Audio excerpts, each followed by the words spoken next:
get straight into it, Shasky. I ain't got much to say. Not today. Let's go to Jay in Florida. Jay in Florida, what's happening? You're on the roast. Hey, how you guys doing, man? Oh, I could be better. I'm doing great. I feel you. Well, I'll tell you what, I was actually at the game in Cleveland. So Really? I was waiting for you guys to come in on Monday. I was waiting to have my phone call ready, but I guess you guys had the studio and everything. So I was going to take this call from Cleveland. My bad. Oh, that would have been sick. So I just got three quick things that I want to say as far as my experience of being there at the game. Number one, shout out to Tony, who's a season ticket holder for the Browns and got us the seats and everything else. Shout out to the Cleveland fans who were tremendous. They were very nice, appreciative and everything else. So shout out to them.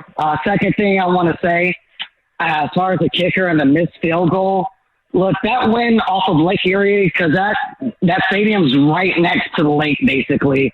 It was no joke. I was there just watching some of the warm-ups, and even Mitch Winowski, our punter, he was even, having trouble, like when he could boot the ball. And when he was kicking into that wind, it was just like you could tell he didn't have real control over it. And the last thing that I just want to say as far as my experience being at the game was, I do think Kyle Shanahan made the right call for just going for the kick at that time period. Interesting. The reason why I say it is just it seemed like with that defense, we could not move the ball. Like I never seen so many 3-and-outs with Rock. Even the last drive, if it wasn't for that penalty, we wouldn't have gone up. And I just think he got to his spot was right there. Jake Moody, does have the leg for it, and he just didn't want to take a chance of them getting a crucial sack to put us out of field goal range. So, I think it was just what I call my personal opinion. Okay, that's interesting. I mean, I still would like to see them get some more yardage in that late game situation. Nothing seemed legit from that distance, just watching, again, on my couch, not in Cleveland, not understanding the wind, not understanding the elements that are going on there. I don't know. It's a rookie kicker. I want to get as close as I possibly can in that situation, while also respecting the other defense and not putting yourself in harm's way to lose distance to where you're now out of field goal range.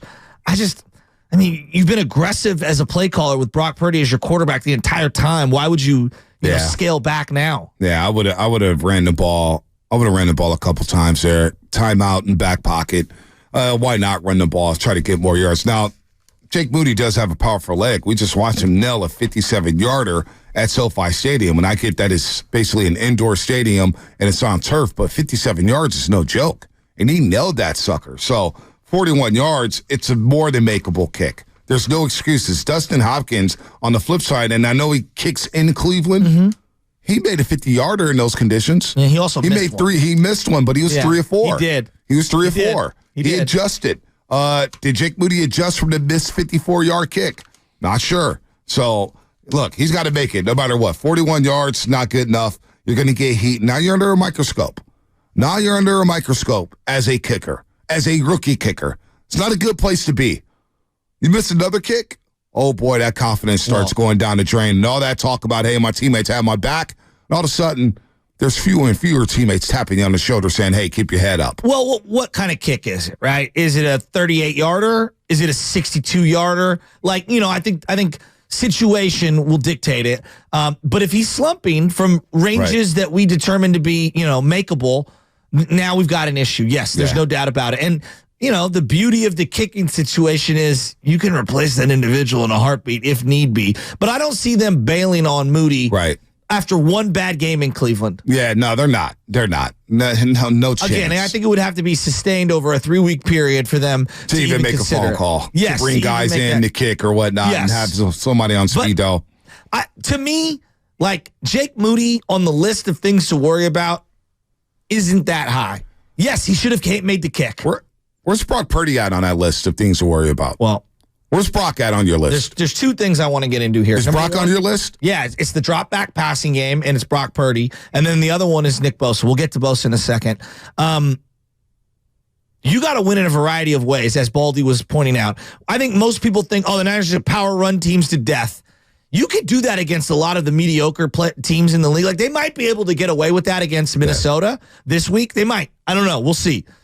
But we've seen, like, there's a limit to just power run game, minimal throwing, using the play action. Like, there's a ceiling on that. You do have to, not every week, not against every opponent, but you're going to have to spread it out and feed the ball to guys on the perimeter and win one-on-one on the outside. Now, not every team has the personnel that the Cleveland Browns do, but B, I'm looking at, like, Juwan Jennings is a third down, third receiver winner. He's not going to win as a 2 and as a 1 as a wide receiver consistently. He's just not. He's not fast enough. Brandon Ayuk, that is? Or who? Jennings. Juwan Jennings, yes. Juwan Jennings is not that guy. No, he's not. And Ray McLeod is a guy like on jet sweeps. He's a specialty player. Yes. I mean, how many times last year did we see he dropped one in L.A. and people went crazy on me. He dropped one in Atlanta. Yes. He dropped one in L.A. He's not a good wide receiver. He's not. And so, like, to me, I'm looking at Ronnie Bell this week. If Debo can't go, to me, Ronnie Bell needs to be elevated. And I'm not saying he needs to play the whole game, but he needs to be more prominently featured than what he was last week. Well, he was against the Cleveland Browns. Something may be up. Maybe something's in practice. Maybe they don't like the way he's blocking. I don't know. There's a reason because he played a lot against the New York Giants, and Ronnie Bell was ascending. Ronnie Bell was ascending, so maybe there's something there that we don't know about. Before we get back out to the lines, 888-957-9570. Tim Kawakami coming up at 8:30 from The Athletic. Well, the only thing you don't see from Nick that you see from... Oh, well, speaking of Nick Bosa, are you concerned about Nick Bosa? Because before the Cleveland game, I didn't hear any concern about Nick Bosa. He got shut down on Sunday. He got shut down.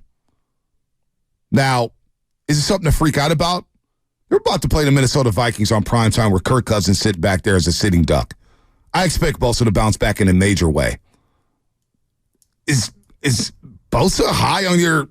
Oh, my gosh, I'm so concerned about him. I'm not. Well, I just think we need to have a realistic conversation. Bosa's still very, very good, right? He's still very, very good. I'm like, of all the people you've worked with, I'm probably one of the biggest Bosa fans. Wouldn't you agree? Yeah. He hasn't been as good this year as he was last year. Oh, don't do this. No, he hasn't. Don't do this. No, he hasn't. Didn't Baldy just say the pressures are still the same? Yeah, the pressures are the same, but I still not seen him win in situational spots. Like last night is a great example. And I'm not saying, like, Micah Parsons is an awesome player, but there's something to be said for they needed a sack in a certain spot, and boom, he comes through with it. Now, Bosa got a huge sack on third down to force a field goal. Yep. And that was a big play. Huge. And that meant a lot to me. But I'm just looking at his overall numbers, and there's more to it. Pressures, quarterback hits. There are things that are baked into it. It's not just sacks. And I'm just saying, like, I feel he's a tick down. He's still really good. But he was more dynamic last year, and maybe he's still working himself into shape. Maybe they do need a legitimate guy like Randy Gregory to play more often opposite him. Some is not as good as it was last year. He dominated last year. Remember, he started off slow, though. He did. And what happened in the last 2 months of the season? He had one already this year. He's had a drought as long as any drought that he's had in terms of games without a sack in his entire career. And the sacks that I've seen, again, there's more to it than sacks. I know it's quarterback hits, pressures, double teams. Like, he's winning a lot of those numbers. This team they're paying him to sack the quarterback. They are. They're like, hey. Yeah, I'm not going there. I'm not concerned about Nick Bosa. I think Nick Bosa's been solid. This defense was giving up 64 yards. They've given up 64 yards a game on the ground up until that Cleveland game. That's where the overreaction. I'm a little worried. That's the overreaction. DeJuan Jones, this offensive line is really, really good. I agree. Really good. And you heard what Baldy had to say about DeJuan Jones. The dude's got a 7'4" wingspan. Bosa had a sack. He had 3 tackles. So far this season, he has 5 tackles for loss. Last year, he had 19. He's on pace to do just that. The tackles, he had 41 solo tackles last year. He's got 10 so far. Teams may not be running his way as much. Defense did only give up 19 points. I'm not concerned about Nick Bosa whatsoever. All my things to worry about, it ain't number 97. He can explode for a 3-sack game any moment, and it may happen at U.S. Bank Stadium on Monday Night Football against Minnesota. It may just happen then. I'm not acting like he stinks. Like, I don't think that's what you're saying. But, like, all I'm saying is... You can't sack the quarterback every pass play. No. It's not possible. No. But there were long stretches of that game where I was like, is Bosa playing?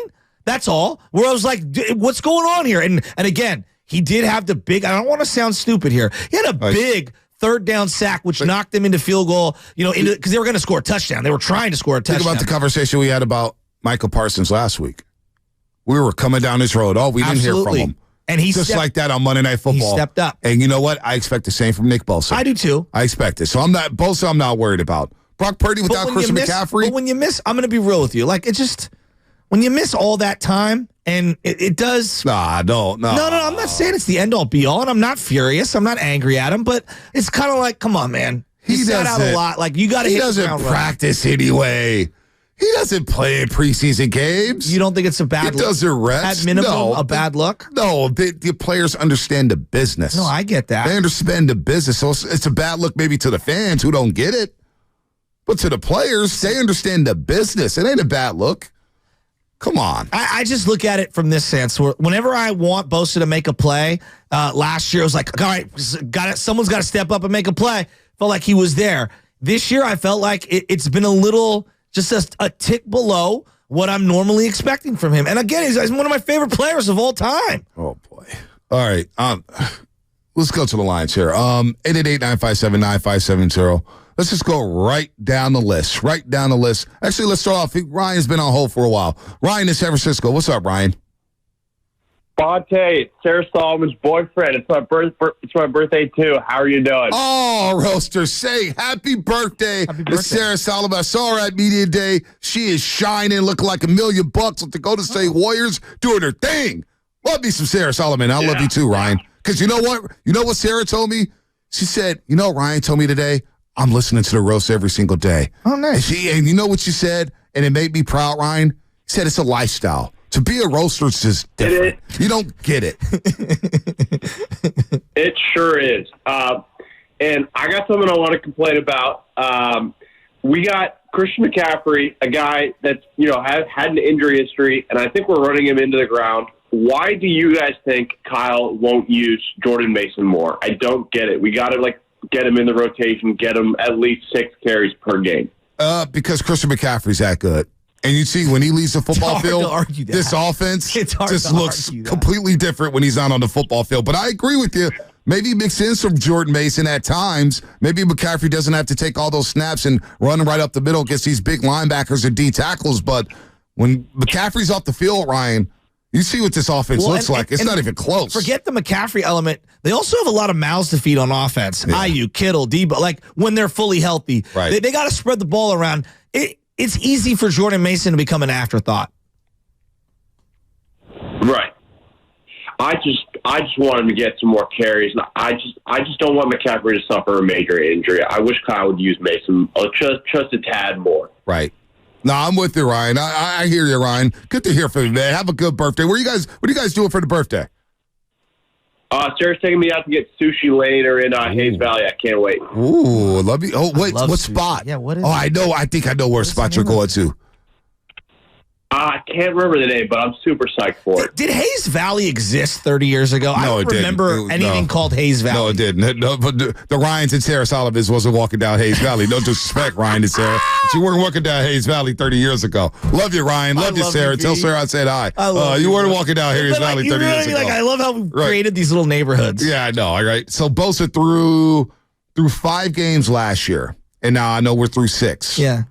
All right. So through 6 games last year for Nick Bosa. Uh-huh. He had 7 sacks.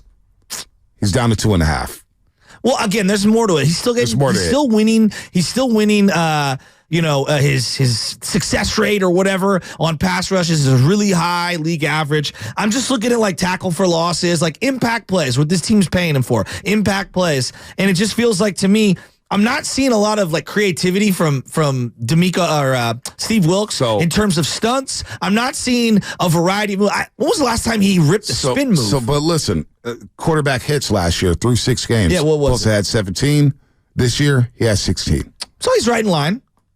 Just the sack numbers are down, and I don't think it has anything to do with. You look at the snaps that he's playing. He's playing the most snaps. I got my snap count Well, he somewhere. should. He's the best player on the line. but so like he's not taking snaps off. I mean, No, he's that's out not there. what I'm saying. So I'm We're not talking about degrees here. Yeah, Like, I'm not acting like Bosa's garbage. I'm not acting. I know you're not saying I'm just that. expecting premium players to give me premium production week in, week out. Right. It's tough. He'll get up to 12. I think so, too. 10, 12, 14 seconds. Let's go to BPA. BPA, Brian and Palo Alto, what you got? Yeah. I mean, I think one of the issues for Bosa is the fact that they're throwing the ball quickly. Right? Yes. Teams are getting the ball out quickly, which is concerning. I mean, obviously Brock's game was terrible, and, this is a huge game for him this week to alleviate, creeping concerns for people. But one of the issues is we don't really cover very well in our secondary, not just the corners. I mean, Ward's pretty good. Second corner is weak. You don't like Diameter Lenore? I thought Lenore played all right. I thought Lenore played all right. I think Lenore's the weak link. Okay. And I don't think our safeties are very good in coverage at all, by the way. Neither of them. And so, if Bosa, if you're going to get the ball out in 2.5 seconds and you're in a practice squad quarterback, which PJ Walker was a week ago, is able to come up and beat the 49ers. Because everyone's like, oh, Cleveland's defense is amazing. Don't read too much. And this a practice squad quarterback beat them, right? Yeah, I know. And they gained, I think, what did they gain? 370 yards, I think, Cleveland? Yeah, 160 on the ground. He looked mobile. 160 on the ground, 4.7 yards a carry. And for Brock, if you can't throw in the rain, wear gloves, bro. Right? I agree with. But that can't happen. You can't have a quarterback that's like, I can't throw the ball. It's raining, and I just can't throw the ball, man. Sorry. Yeah. But yeah, it was. Look, there are degrees different. Not all losses are the same. And when you gain 30 yards in the last 50 minutes of the game or whatever it was, that's a bad loss. It's a bad look. And this team is not. I mean, the one certainty is this team's not as good as we thought they were a week ago. So what do you learn? What's the big takeaway? Brock without CMC. And what do you learn? Are the Niners just going to struggle against teams like Cleveland, Philadelphia, Detroit, Cincinnati in a couple weeks? Good teams. But this is the league we're in. We're not in the league of the Arizona Cardinals or the LA Rams. We need to set the bar high, folks. Change your thought process when it comes to the 49ers. We are in the league of big boys. Okay? They did go to 2 of 3 NFC title games before CMC got here, right? So it's not, they can win without CMC. We know that they can. Elijah Mitchell, right, was our lead back the year before CMC. Has Brock Purdy won without CMC? He hasn't played without CMC yet. Well, we're going to find out. Hey, we're going to find out a lot this week. Yeah. We're going to find out a lot about Brock and whether or not, obviously for his critics, that was that was but nirvana. BPA, Right? you and me agree. I think Brock's good, right? And he had a bad game. But to me, I'm not trying to pretend like there's moral victories. The silver lining, they marched down in a bad game. That's the hallmark of the better quarterbacks muster up enough to get themselves an opportunity to kick a game winner. Yeah, and Moody, they're not going to cut Moody, but he misses 2 game winners. That's the show, bro. Right? You can't. This is not a team that can afford to lose multiple games and get home field advantage. That I agree with. All right, BPA. Here's good stuff, BPA. Here's Baldy on Brock Purdy's performance. It wasn't what we have seen. They forced him, they flushed him from the pocket, and, it got kind of cloudy in there at times, and there wasn't much separation from the receiver, so he didn't get a lot of help around him. Gotcha. But, it was his worst game. It was his worst game. Everybody's going to have if you want to call it a stinker, you can, Joe, but everybody has one. You just hope that the guys around you, can pick it up when you don't have your A game. Look, you could say that I heard you talking that final drive, they could have gotten closer. Why they decided to just run it with 40 seconds to go, it's a little bit of a shocker to me. You hand off to Mason there, and I guess you're trying to center the ball for the kicker, but, the out routes were there. I would have tried to get it a little bit closer. You had time. There it is, Baldy on Brock Purdy. Let's